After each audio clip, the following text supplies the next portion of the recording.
Halo teman-teman, ketemu lagi nih sama saya. Terima kasih sebelumnya buat teman-teman yang udah dukung channel saya, support dan doa.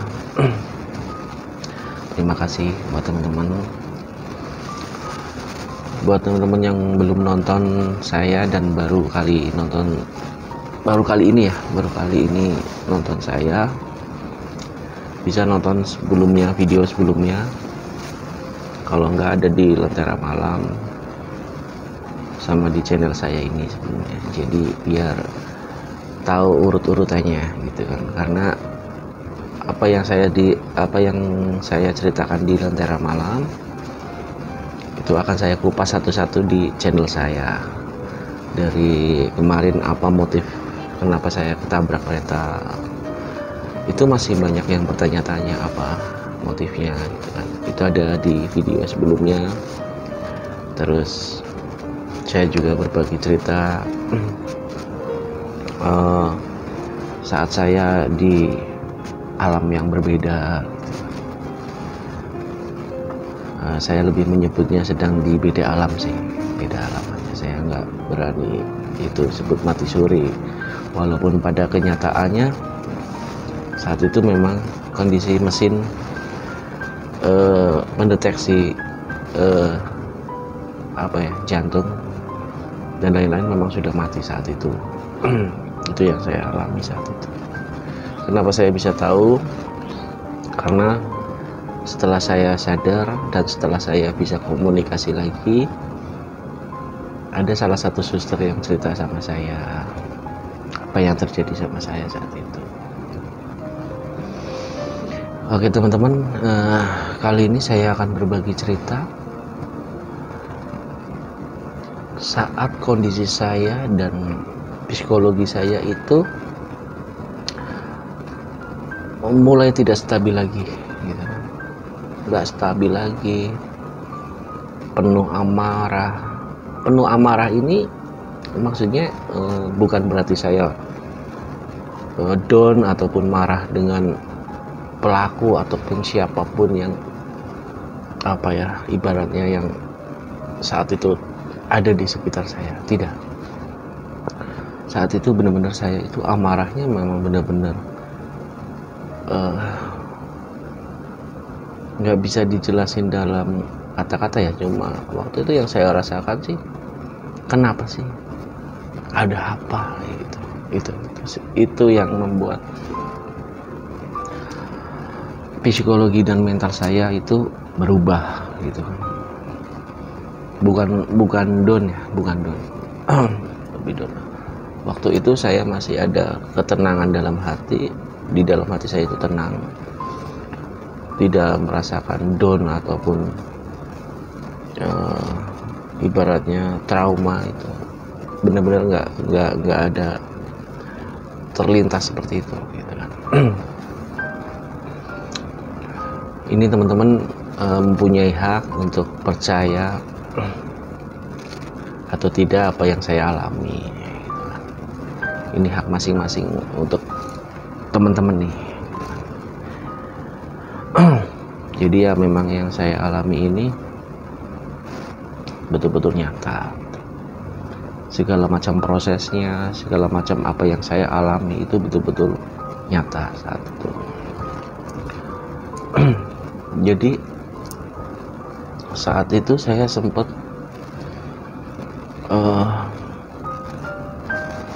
tidak percaya adanya Tuhan gitu.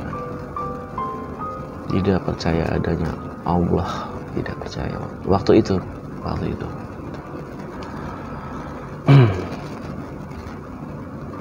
Karena memang gejolak batin ya, maksudnya batin yang bergejolak dengan amarah segala macam. Bukan saya katakan lagi, bukan marah dengan siapapun, pelaku ataupun siapapun gitu. Tapi nggak tahu berbeda aja saat itu gitu. Jadi kan teman-teman saat itu mungkin udah dengar cerita saya yang saya di beda alam, terus saya memohon untuk diberi kesempatan itu,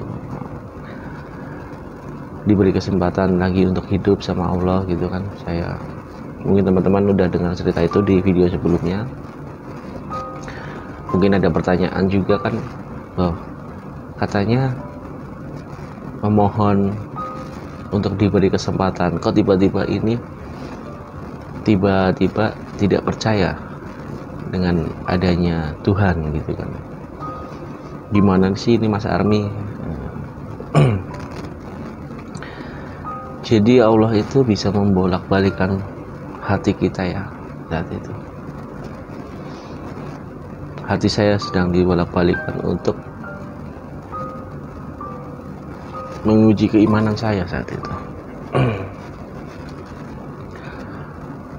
Syukur alhamdulillah itu tidak berlarut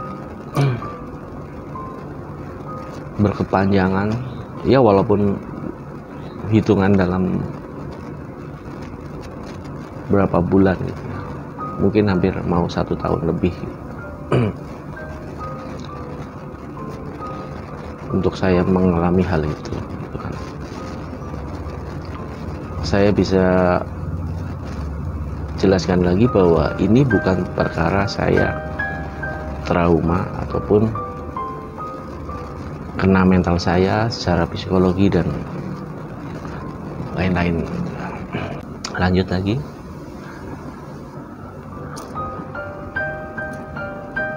kembali ke saya waktu pengobatan tulang punggung saya yang bengkok itu berarti hanya 4 kali saya ditangani, 4 kali. Jadi yang hari kedua tetap datang gitu kan, tapi itu jaraknya seminggu sekali. Jadi cuma 1 bulan saya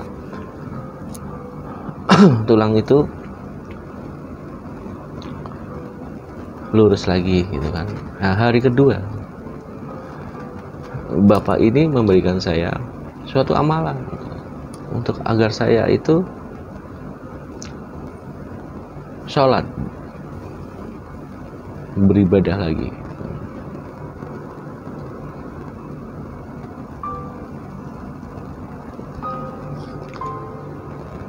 Mendekatkan diri lagi saya sama Allah. Tapi saya nggak mau.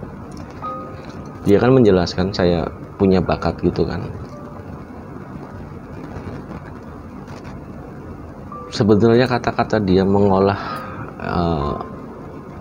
kata saya punya bakat, ya memang ada ataupun enggak ada itu terserah penonton gitu kan ya. Jadi begini, Bapak itu memberikan semacam motivasi agar jalan saya benar saat itu.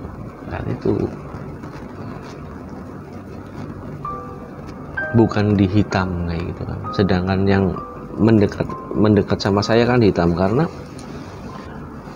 yang saya alami itu memang benar-benar hitam semua yang datang. Karena memanfaatkan titik lemah saya. Saat saya tidak percaya sama Allah itu, mereka para ini iblis dan setan-setan ini tertawa karena akan mendapatkan anggota baru kan, seperti itu. Komunitas nih gitu, anggota baru nih gitu kan. Itu kalau malam ya mereka muncul gitu kan. Seperti mereka bilang, betul apa yang kamu rasakan.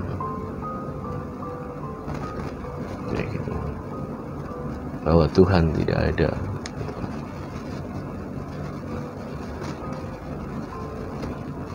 Kamu memilih yang tepat untuk tidak yakin itu. Ya karena tugas mereka itu menyesatkan kita gitu kan. Menyesatkan orang-orang yang sedang putus asa, depresi, tidak kepercayaan atas keyakinan yang mereka miliki atau kita miliki gitu kan.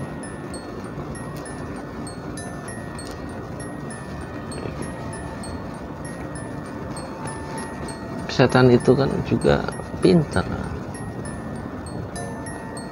dia tahu titik lemah kita, gitu kan. Dia ada di apa ya namanya, energi di kita di bawahnya dia atau di atasnya gitu kan. Kalau yang energinya masih di bawah kita, dia akan mengundang seniornya nih untuk datang di atas energi kita, walaupun derajat kita itu lebih besar dari setan, tapi ya mereka punya apa ya namanya, energi yang membuat kita itu terlena gitu kan. Saya setiap malam gitu kan selalu bisikan dengan hal-hal itu. Kalau biasanya kan kalau trauma kan gitu kan, mimpinya bayangannya itu ya, kecelakaan itu, atau ada waktu saya kan ketabrak kereta, jadi suara kereta gitu kan. Itu awal-awal aja waktu saya di rumah sakit gitu. Setelah melewati itu, betul-betul saya tidak ada rasa traumatik itu sama sekali. Bahkan di atas kereta biasa, bahkan pengen naik kereta gitu kan. Bener-bener saya nggak merasakan itu. Cuma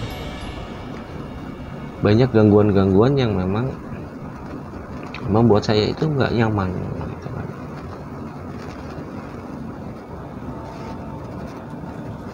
Tidak ada wujud, tapi selalu membisikkan gitu kan, hal-hal yang menjurus saya untuk berbuat negatif gitu.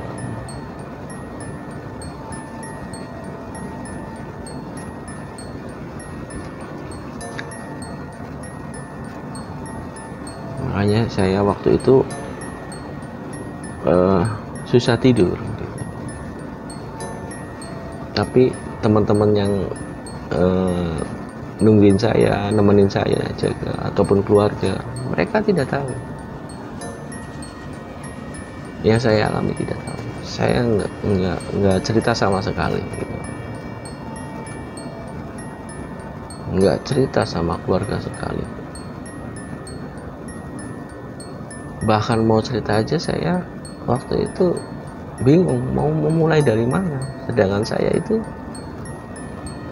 tidak pernah diajak untuk bercerita, tidak pernah. Apa yang saya rasakan waktu ada di rumah sakit, yang mereka tahu ya saya melewati kesakitan itu, tapi hal-hal lain itu nggak pernah mereka tahu, karena memang saya tidak diberikan kesempatan untuk bercerita, dipancing untuk bercerita. Kalau memang orangnya susah untuk bercerita, pinter-pinteran kita nih bagaimana dia bercerita gitu kan. Intinya apapun kondisinya, baik dia cacat fisik, bangkrut dalam usaha, gagal dalam rumah tangga, apapun itu, kasih kesempatan untuk bercerita. Kalau dia tidak mau bercerita, ajak sesuatu yang orang, ibaratnya yang mau kita ajak cerita itu nyaman untuk menceritakan. Itu sebenarnya. Selain kita meminta sama Allah ya gitu kan. Kalau secara fisiknya kan kita memang harus sama orang sekeliling, teman, keluarga, orang terdekat kita atau kenal.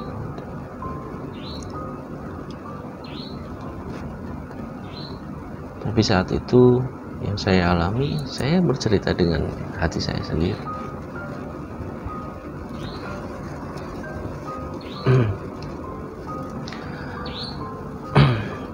Karena saat itu saya bingung mau memulai dari mana untuk bercerita.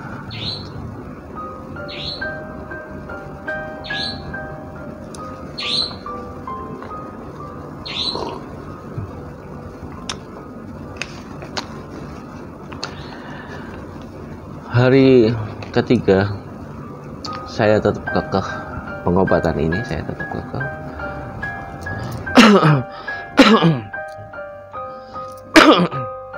Yang akhirnya amalan itu saya simpan.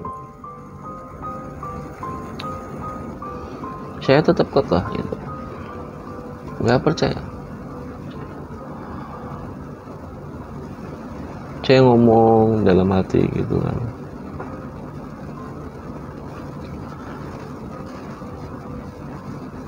kenapa Tuhan seperti ini, kenapa Allah seperti ini.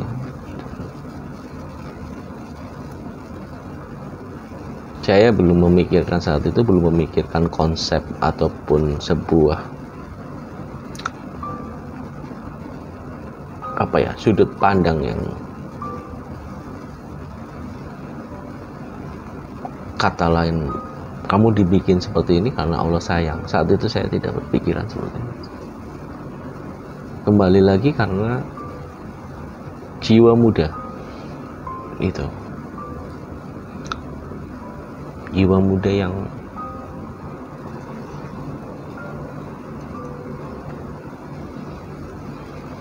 belum bisa menerima kondisi keadaan, bukan down ataupun bukan amarah sih, lebih tepatnya amarah.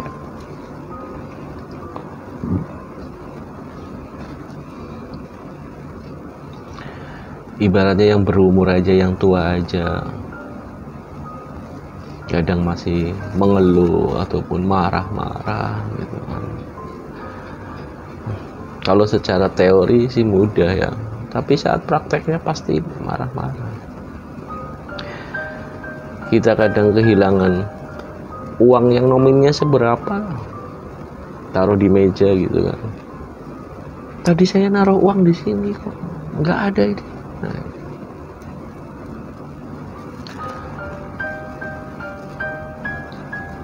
apalagi kehilangan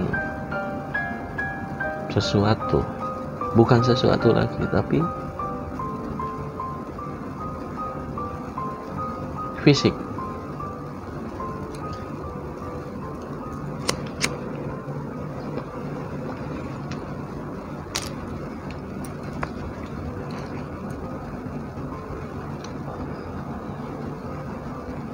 Saya tetap melakukan kegiatan, tapi saya tidak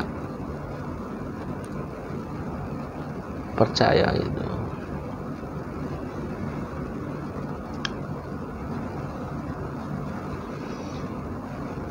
Sampai hari keempat tadi, yang terakhir saya, dia bilang seperti awal, dia bilang, Mas Armi, coba lebih mendekatkan gitu loh. Mas Armi orang pilihan gitu.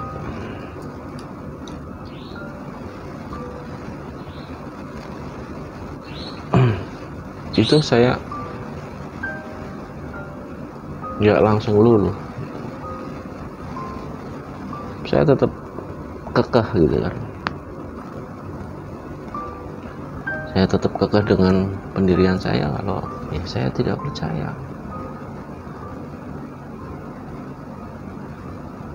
Saya pikirnya saat itu kan kalau Allah ada, dia akan menyelamatkan saya. Menyelamatkan dalam arti tidak membuat saya seperti ini.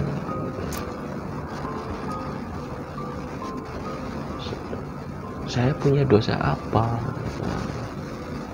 Menuntut. Intinya menuntut gitu.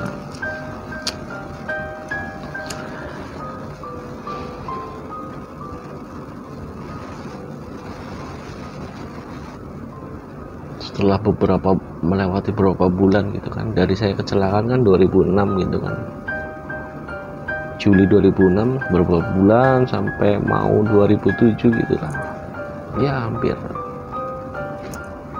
mau 1 tahun ya.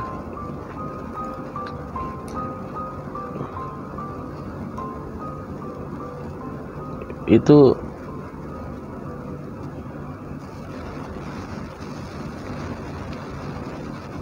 saat itu saya duduk di, waktu itu kan saya dirawat jalan di rumah kakak saya,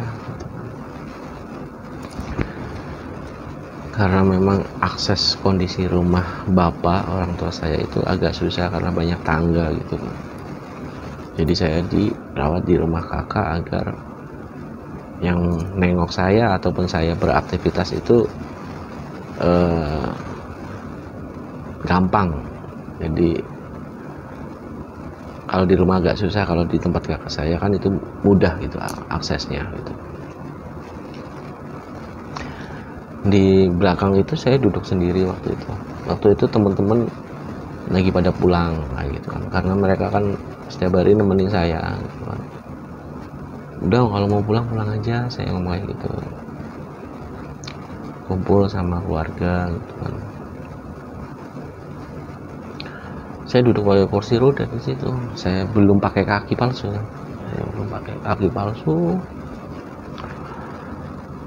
saya duduk di situ.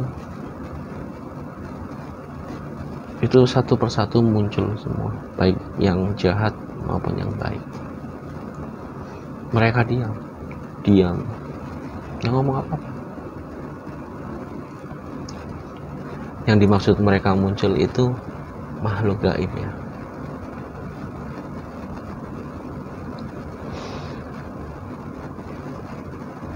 Ada yang wujud total, ada yang hanya semacam kayak asap gitu, bentuk asap gitu. Ada yang kayak transparan gitu. Tapi mereka diam. Itu langsung saya terketuk.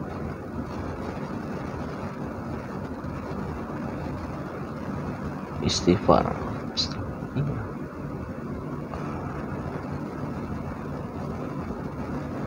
Bahwa Allah memang ada.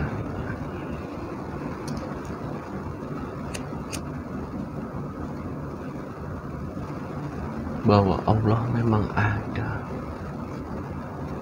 Itu saya sampai benar-benar memohon ampun. Apa yang saya sudah berpikiran jahat, dosa, tidak percaya sama Allah,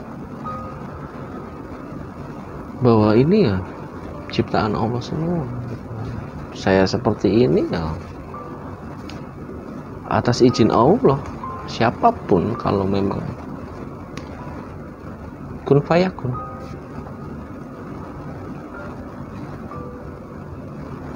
terjadi ya terjadi. Yang saya ngomong, kita tidak bisa tawar menawar. Ya Allah, jangan amputasi dong gitu. Ya, nggak bisa. Itu pertama kalinya saya, dalam arti setelah kecelakaan saya sholat, saya langsung ambil air wudhu. Kebetulan memang sudah kering. Ini udah luka saya sudah kering dan udah ibaratnya saat itu waktu itu tinggal bengkak-bengkaknya aja. Saya langsung sholat, saya nangis. Ya, saya percaya Allah ada, dan saya akan kuat menjalani apa yang Allah udah kasih ke saya. Intinya saya siap. Allah tahu saya siap.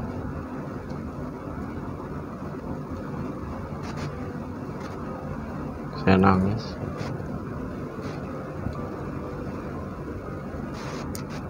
Maaf ya Allah, saya sudah berprasangka buruk gitu kan. Saat itu muncul suara, dia berkata, Allah itu ada, kamunya aja yang gak berasa. Itu saya ingat itu. Kamu belum kenal. Sebelum kamu protes, sebelum kamu bersyukur, kamu kenalan dulu sama Allah. Itu saya masih ingat suara itu. Nggak ada wujudnya. Saya berpikir di situ kan, betul juga.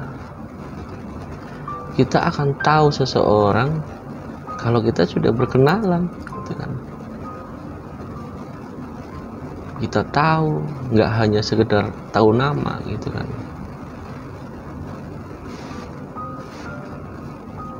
Dalam dunia pertemanan kan, oh iya saya tahu, kenal, tahu nama, gitu kan. Tapi yang tahu nama itu dan hanya sekedar kenal itu kan, belum tentu tahu dari sisi pribadi kita keseluruhannya gitu. Dia hanya tahu nama gitu. Gimana kamu akan mendalami, gimana kamu akan berprasangka baik ataupun buruk kalau kamu hanya cuma mengenal nama gitu. Seperti halnya kita mengenal Allah. Selama ini saya hanya mengenal aja gitu kan, Allah. Karena memang di keluarga itu kan, saya bukan keluarga dari pondok gitu kan. Saya lebih ke pendidikan kalau bapak gitu kan. Kamu harus sekolah ini, sekolah di sini, sekolah di sini. Kamu nanti kerja di sini. Sudah gitu. Memang ada memberikan. Saya juga sempat dipanggilkan guru ngaji gitu kan, waktu kecil gitu, waktu SD gitu. Tapi hanya sebatas tahu ngaji, itu hanya sebatas membaca. Kita nggak tahu artinya gitu kan. Kita hanya tahu membacanya saja, tapi artinya nggak tahu saya waktu itu. Dari saya kecil aja itu, dulu kan bapak saya kecil kan masih di rumah dinas gitu kan. Tempatnya di sekolahan gitu kan.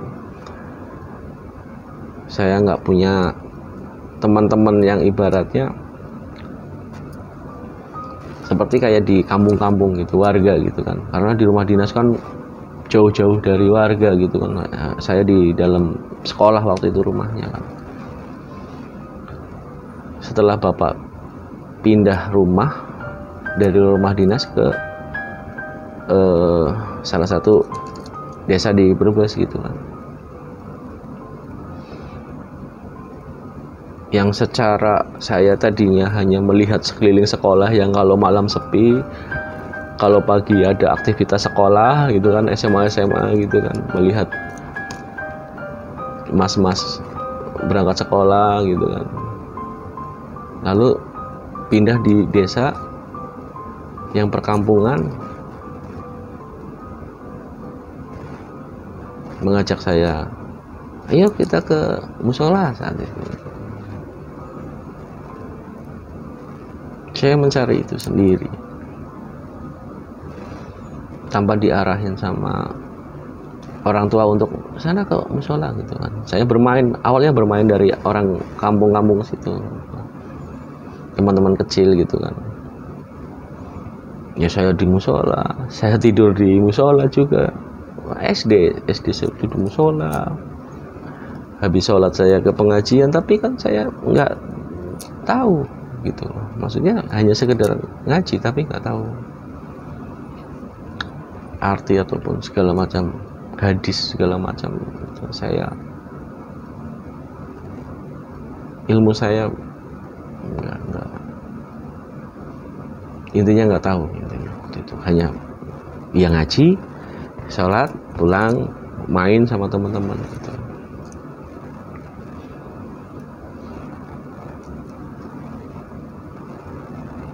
Ya itu yang akhirnya saya menangis. Lanjut cerita tadi yang saya ibadah pulang, bahwa kita harus mengenal dulu, tahu gitu kan.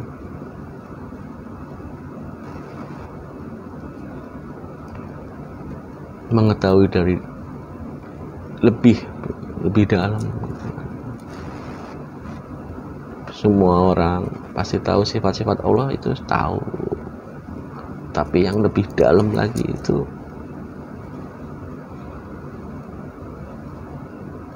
batin langsung.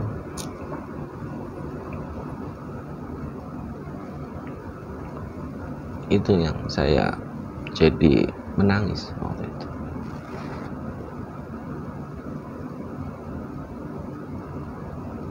Seakan saya benar-benar sedang berhadap-hadapan, seakan-akan ya.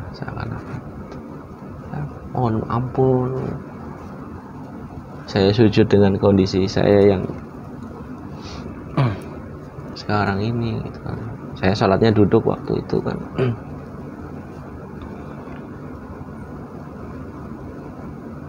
Betul-betul saya saat itu merubah pikiran saya, mindset saya, yang akhirnya menjadikan saya lebih kuat gitu. Walaupun saya waktu itu masih remaja, katakan masih muda lah, saya umur 25 waktu itu.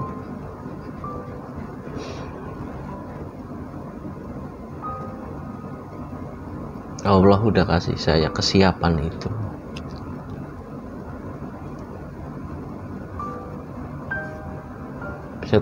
Secara teori mudah,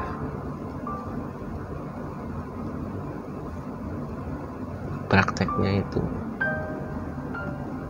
butuh waktu. Tapi alhamdulillah saya melewati itu, tidak berlarut-larut.